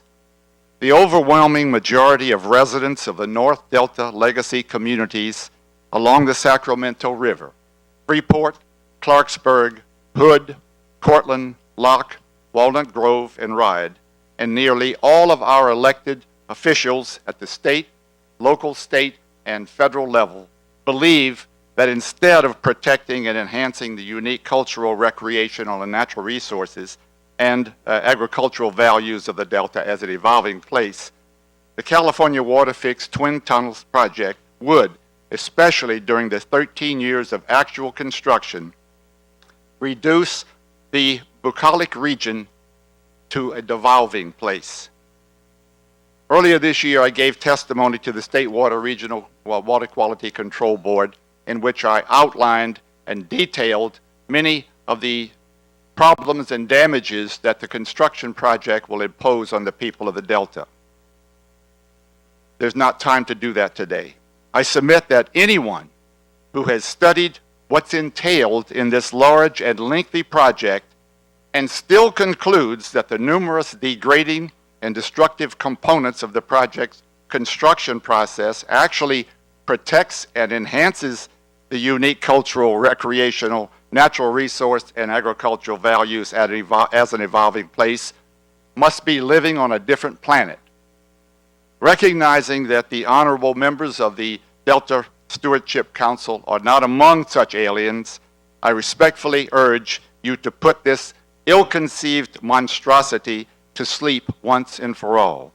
We from the Delta do not deserve to be burdened with these heavy impositions that would render the Delta a devolving place while turning our lives and our communities inside out.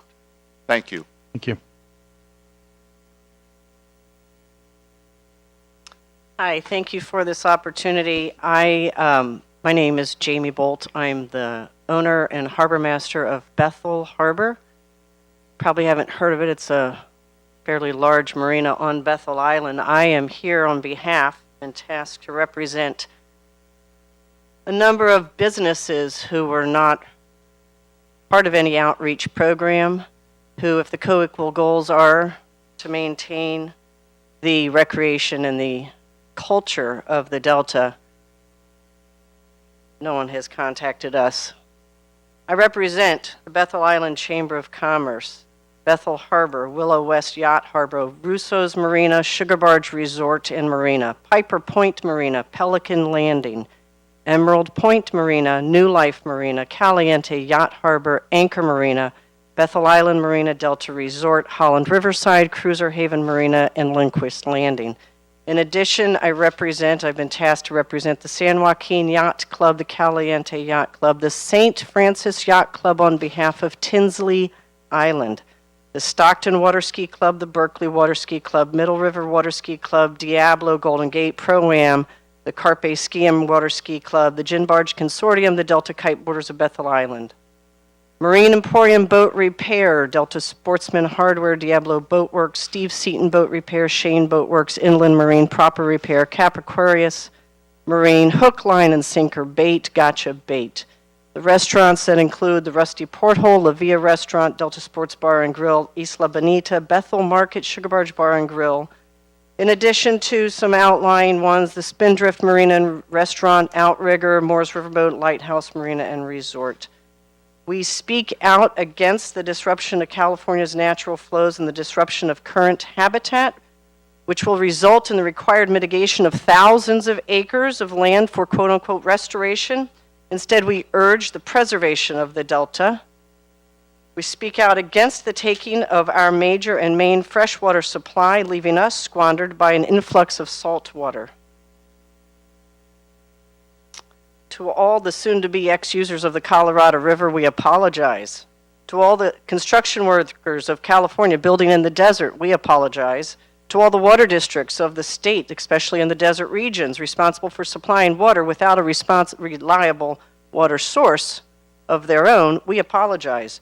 To all the farm conglomerates farming substandard soils of Central California who have crashed their own aquifers, we apologize. But we do not agree with the taking of the Sacramento River.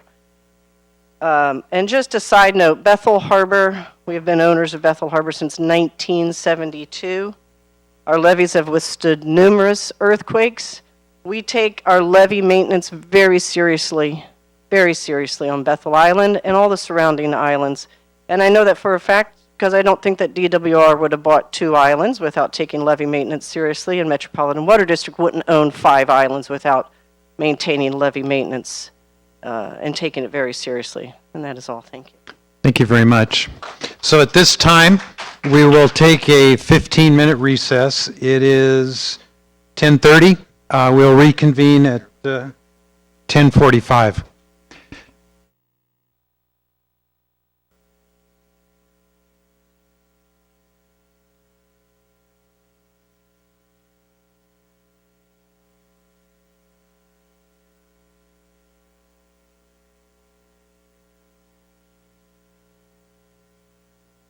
Okay, back from recess, we are reconvening. I have a public service announcement for anyone that has a tan Tesla or a black Mercedes that are parked in the roundabout in front of the hotel lobby.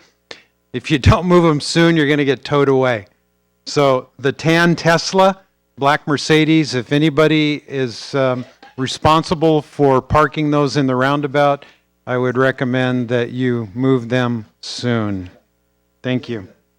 Okay, we're going to resume with our public comment. We have heard from groups A, B, and C. If there are any further public comment requests holding ABC cards, please come forward, and now we'll include group D. So please line up to the left, and a reminder, 3-minute limit. Written comments are welcome as well.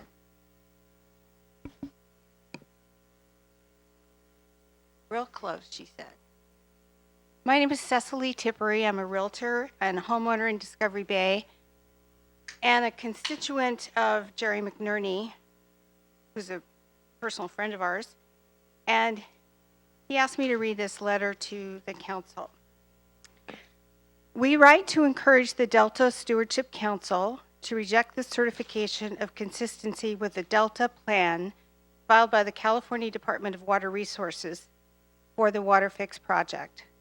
We believe this project undermines the Delta Reform Act of 2009 and is inconsistent with the co-equal goals of protecting, restoring, and enhancing the Delta ecosystem and providing a reliable water supply. The California Department of Water Resources failed to submit evidence to meet the threshold for approval. California Water Code 85054 requires the council to protect and enhance the unique cultural, recreational, national resource, and agricultural values of the Delta. Here, the environmental impact report and environmental impact statement submitted by the department fail to adequately consider mitigation measures, including the loss of agricultural land, the impact upon hydrology, and the restoration of habitat. Furthermore, we are deeply concerned about the cost of the tunnels, recently estimated at $25 billion, with no guarantee that water will be produced or water sustainability be increased. Rather, the council should be focused on how to improve existing programs and promote new approaches that capture stormwater, including recycling programs, and conserve existing water resources in order to protect flows to the Delta. In conclusion, we strongly believe that the WaterFix proposal before the council is inconsistent with the Delta Plan, and we urge the council to reject it. As always, we stand ready to work together to ensure a reliable water supply and a healthy Delta for the small business, farmers, and communities that rely on it throughout California. Respectfully submitted, Jerry McNerney. I also would like to make a private comment. In this divisive political climate that we're in, I'm very concerned that the Environmental Protection Agency in our national government is being dismantled, and that could affect what we do here in a horrible, terrible way, because then there will be no environmental protection. In addition, Mr. McNerney has submitted the West Act, HB 3275, which is a comprehensive water plan that may solve many of these problems. It is in Congress now. He is reworking it now to as to funding. Thank you very much. Thank you.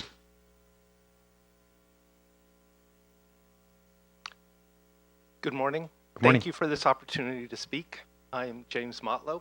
I live in the town of Locke. I'm also the treasurer of the Locke Management Association. as well as the co-author of Bittermelon, the book about Locke that hopefully you all, thank you, that you all have, and hopefully you've been able to look at and get some reference material about Locke. So our concern is about the construction phase of the project. We are very concerned about the amount of truck traffic that will accompany the project. If we understand it right, for 13 years, there'll be heavy trucks going back and forth in front of Locke. This will cause irreparable damage to the town by the sheer vibration of it. The 13 years we wouldn't be able to stand, even a year we wouldn't be able to stand. The residents of Locke would be unable to get in or out of the town, as well as the variety of tourists that come into town. Locke is one of 149 designated landmarks for California. It is a co-equal to the Golden Gate Bridge, the state capitol, and Hearst Castle. And so we really want you to consider the choices that you're making about this destruction. Currently, this is a photo of kind of how Locke would looks in the past. This is an illustration of how, after just a year of traffic going by, this is a illustration of the destruction that the construction would cause to Locke. This would be a permanent loss to not only all of us, but all of Californians and all of Americans. Thank you very much for your time. Thank you. Thank you. My name is Michael Seaman. I live in Arden Arcade, a community of 100,000 people in Sacramento County. I'm going to diverge from my written comments, a copy of which you have, by not repeating something I agree with about the co-equal goals not being met and all of the various values being run roughshod over. The Delta is directly connected with the Bay Delta ecosystem and is thus linked with the ecology and socioeconomics of the San Francisco Bay Area. As the West Coast largest estuary, it directly impacts migratory birds as well as pelagic species that are vital to the well-being of the Northern California sport and commercial fishing industries. It overlaps with the Suisun Marsh and must therefore comply with the Suisun Marsh Protection Act. The Delta serves unique recreational and cultural needs and supports an agricultural economy that has sustained itself for 150 years. That's why state statutes seek to protect the Delta from harm by requiring reduced reliance on the Delta as a water supply conveyance element. And giant pipes that divert 9,000 cubic feet per second of Delta inflows do the opposite. So rather than condone the misnamed California WaterFix, your council should implement its Delta Plan's provisions to strengthen Delta levees and modernize the fish protections at the southern pumps, while also calling for major investments and upgrades in California's aged water supply delivery infrastructure, ensuring that existing dams will not fail. Existing pipes and valves will stop leaking. Potable water supplies will no longer be used for non-potable purposes, and agricultural and urban consumption will be modernized and right-sized via water reduction and reuse. California WaterFix is a massive public works boondoggle that will unfairly burden taxpayers and ratepayers and severely harm the Delta. It serves corporate welfare queens, big oil frackers, and unscrupulous water purveyors who have gamed our public water supply. It provides no new water. It fails to understand climate change and environmental justice issues. It creates winners in the southern San Joaquin Valley and losers in the Delta. There is no honest way to find it consistent with the Delta Plan. Thank you.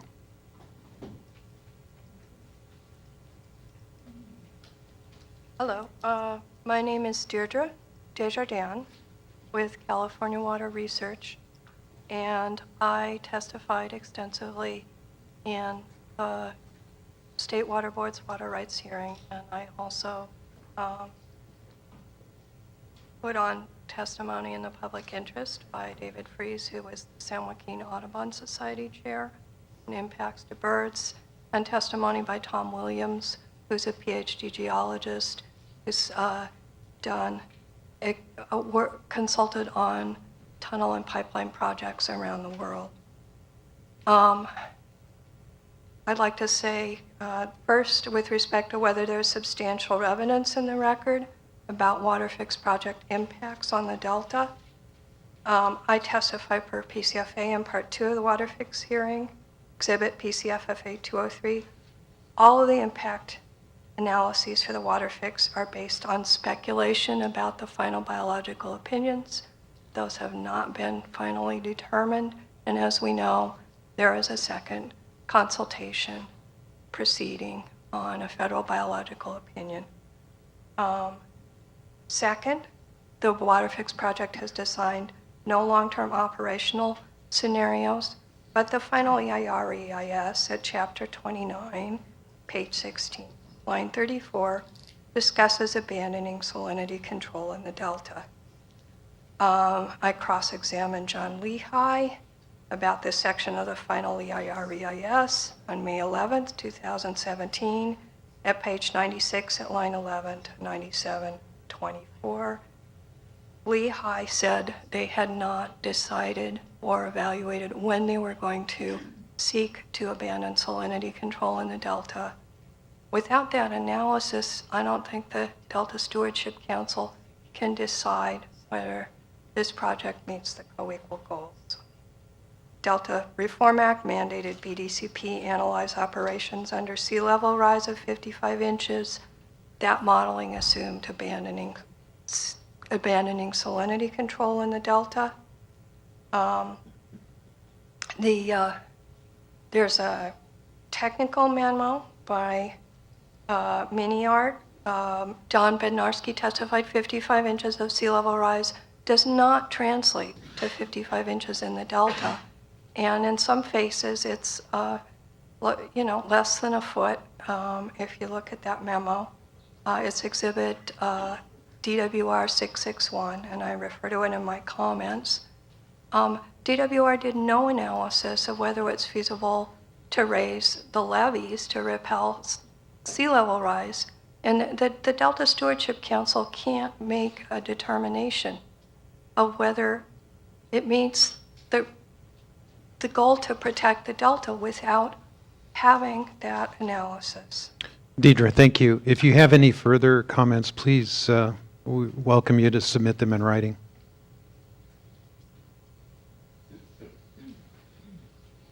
Good morning. My name is Honey Jacks. I'm a Sacramento resident. I'm speaking on my own behalf.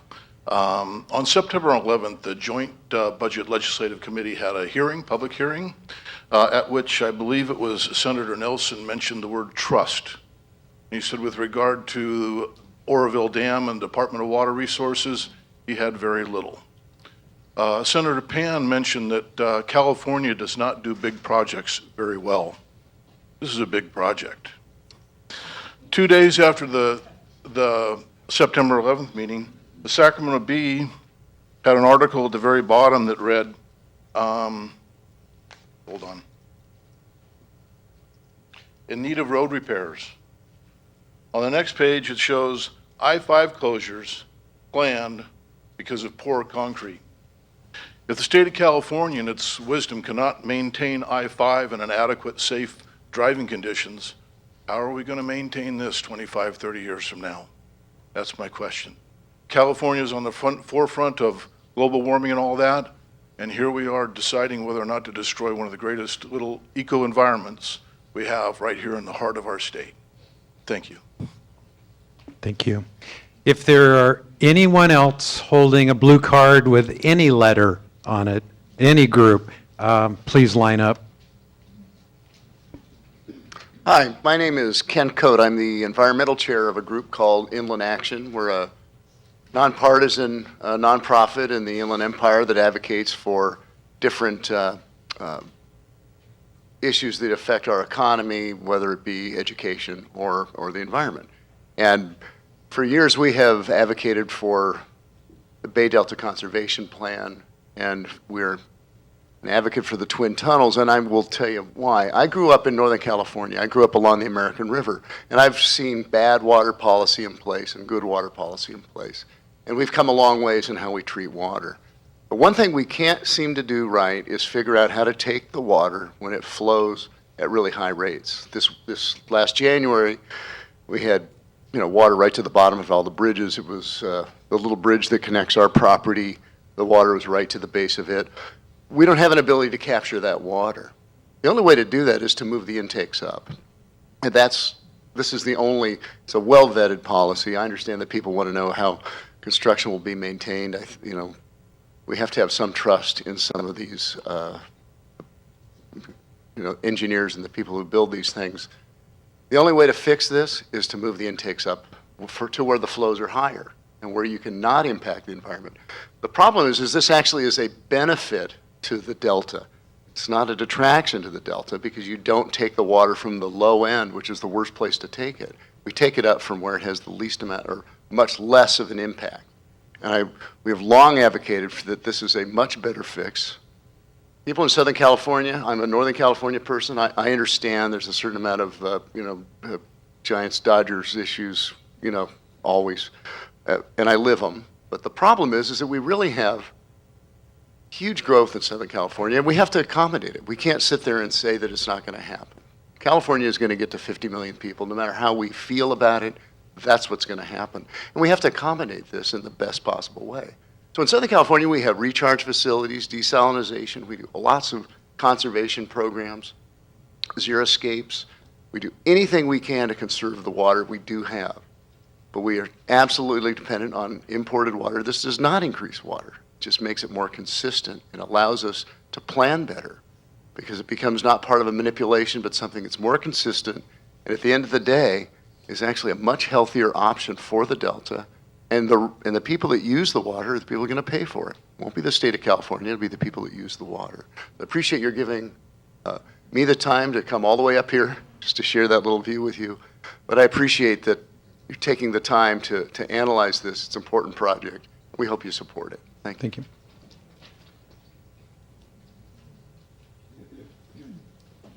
Hi, I'm Dan Bacher. I'm editor of the Fish Sniffer magazine. I also write for a number of other publications, and I've written hundreds of articles about the Delta tunnels in its earlier incarnation, the peripheral canal, and the impacts for the past 30 years that the exports out of the Delta, along with bad management of water diversions and dams and other factors have caused to the salmon, steelhead, striped bass, sturgeon, and many other fisheries of the West Coast in the San Francisco Bay Delta. Based on all the research that I've done in hundreds of articles over 30 years, my conclusion is that the Delta tunnels, the California WaterFix, violates the Delta Reform Act, co-equal goal of protecting and enhancing the unique cultural, recreational, natural resource, and agricultural values of the Delta as an evolving place.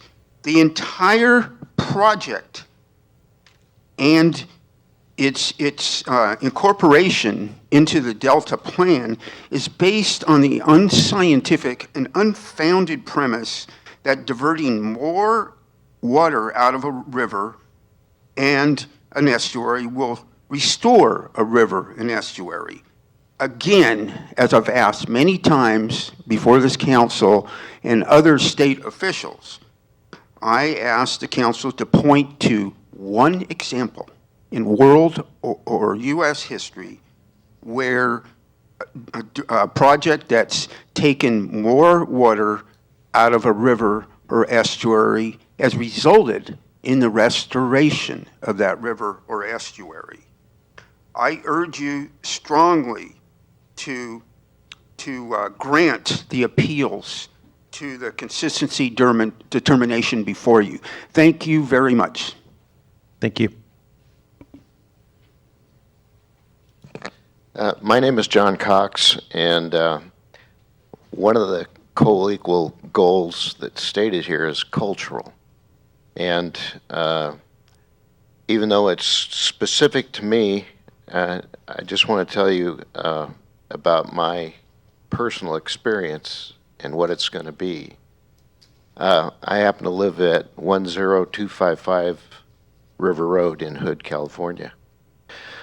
That residence happens to be a 168-year-old Victorian that was built by a gentleman named William Johnston. He was a 49er, came for the gold rush, started with a horse and a dog, and created a 1,500-acre farm, ranch. We kind of fell into this house about 30 years ago and started doing a restoration. The house had a fire. It would have been easy to walk away. We stayed. We saved every bit of fabric of the original house to the point where it was on the historical register.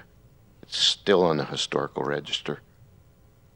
Part of this pump plant that's going to be by Hood would have an access road down through the middle of the front yard of this house, which would take out 120, 130-year-old camellia trees that were planted by the original owner's daughter. The pile driving next door will probably destroy the house. It's on a brick foundation. To me, that's not saving the culture of the Delta. Thank you.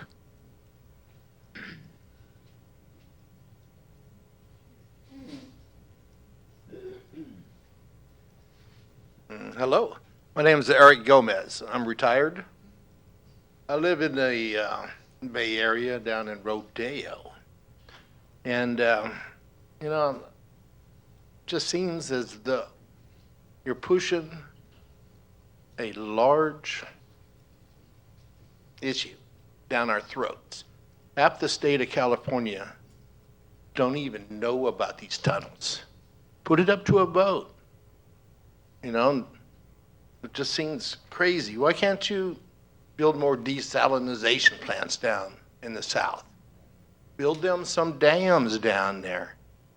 Seems to be a lot cheaper to do that than to ruin the entire delta and send water down there. You realize that the Sacramento River doesn't even push out of the bay until it's an outgoing tide?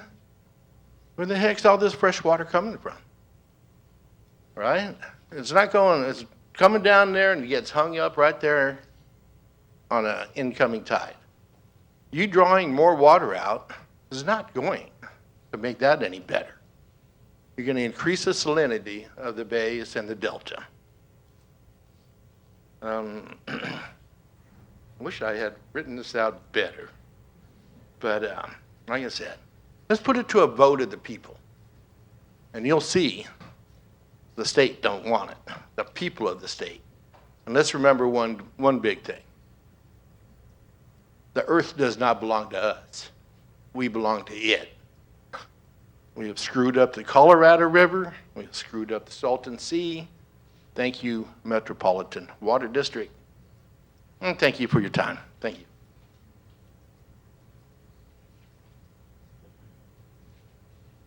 You guys getting enough commentary today? My That's, name's Mark Goebel. I am nobody. I'm not paid to be here. I'm not currently. I was on the tractor this morning and forgot that I was supposed to be here 9 o'clock, so I wasn't. I don't own the farm. I work for a lady who does. I don't get paid, but she's nice to me and feeds me. And I just came here to tell you all that what you've already heard from Barbara Berrigan and everybody else. That I'm sorry, we missed your name. My name is Mark. My last name is Goebel. Mark Goebel. Thank you. Sure.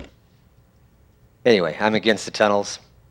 Gentleman here, just before me, said that you should put this to the vote. I would remind you that it was voted on as a peripheral canal. It was voted down when Governor Brown was first in office.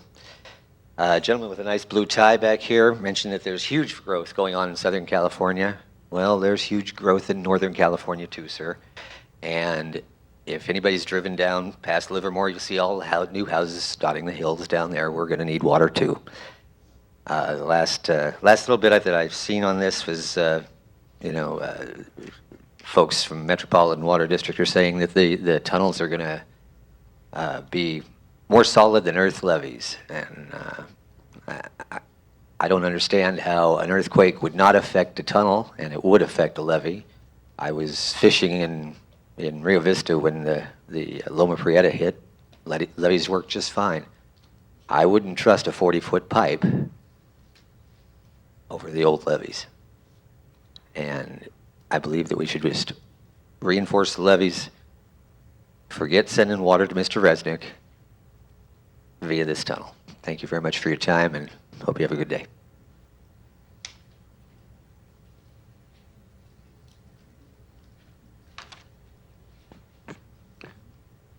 Good morning, everyone. Bruce Blodgett, the San Joaquin Farm Bureau, an organization that's only been around since about 1914. Come at it from a little family history too. My mother grew up in Cortland, so that only dates back to her farming operation dated back to the 1890s. So a little bit of history in the Delta and the agriculture and the resources there. From that standpoint, first of all, reject this consistency determination, plain and simple, outright. It's the same tired project we've been talking about for years and years and years. Gets renamed, rejiggered. It's the same tired project. $25 billion and growing in terms of costs, and not one drop of new water. That's the best DWR can come for. It's time to reject it and send them back to the drawing board. This is an attack at agriculture in the Delta, a direct affront to agriculture in the Delta as an industry and as a viable industry moving forward. Plain and simple. With each draft, it gets worse. More tunnel muck sites, more storage sites, more everything, more impact to agriculture. We're hearing 10, 15, 20. The state of California never does anything on time. So when we're looking out 30 years, if this project were to ever move forward, what are those farmers supposed to do that have these tunnel muck sites? They're not going to be sitting out having parties enjoying the muck. It's their operations that they're losing. It's their operations that they'll never reclaim.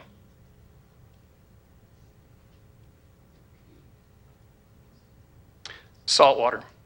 Saltwater intrusion that will be allowed to justify this project basically is saltwater to Sacramento. How again do you farm? My family farmed in the 1890s before all these projects were there. We didn't have a saltwater issue. But we're going to have one. Should this project move forward, I think we better be thinking differently about these things. There's been a complete insufficient range of alternatives ever considered under this project. Not once have they looked at other projects. Not once have they grasped any other project, because there's only been one project. It was the peripheral canal, then the peripheral tunnels. And again, we rename it every 3 or 4 years to try to make it appeal better to the voters. Plain and simple, it's the same tired project.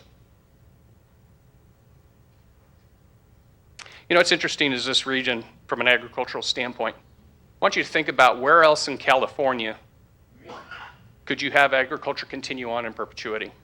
There's one place in California, and that's the Delta. And this project is going to get rid of that agriculture. So it's time to reject the consistency determination, send DWR back to the drawing board. It's time to start over. Thank you.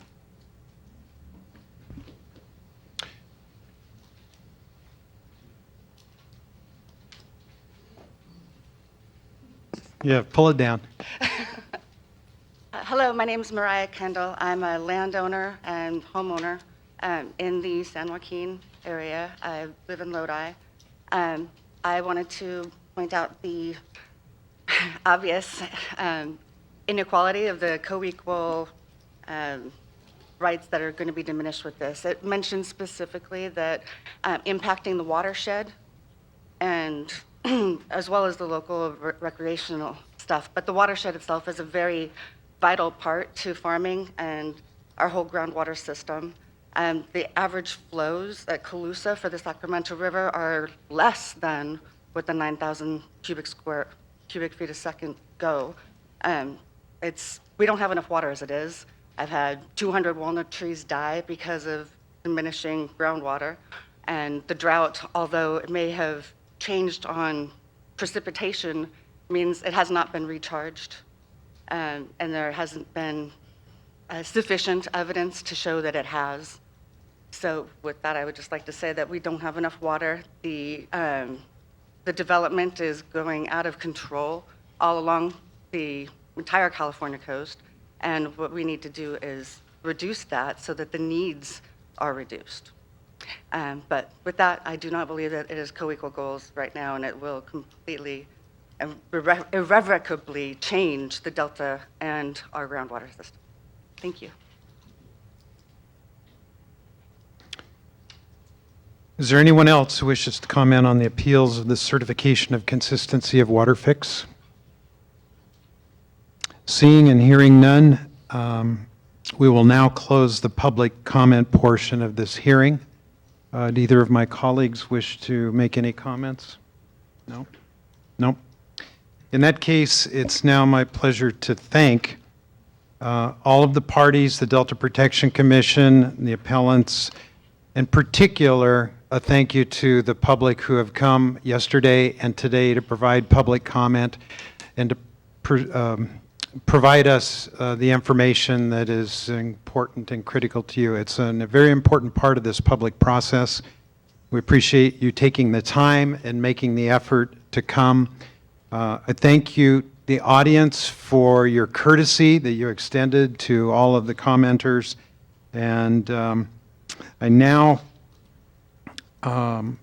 acknowledge that we've received a tremendous amount of information from the parties and the speakers through the proceedings today. Much of the information is highly technical, and it's going to take the council some time to give it proper consideration before making a decision on the appeals. In order to help the council consider the issues before it, at this time I would like to direct our staff to prepare draft findings based on the materials submitted by the parties and taking into consideration the comments received over the course of this hearing. I would also ask staff to present those draft findings to the council members and the public at a workshop to take place in November. The council will hold a hearing to deliberate and vote in December. Staff will issue notices for these meetings. A quick reminder that we council members and staff remain subject to the ex parte communication prohibition on this matter. This hearing is now adjourned. Thank you for coming.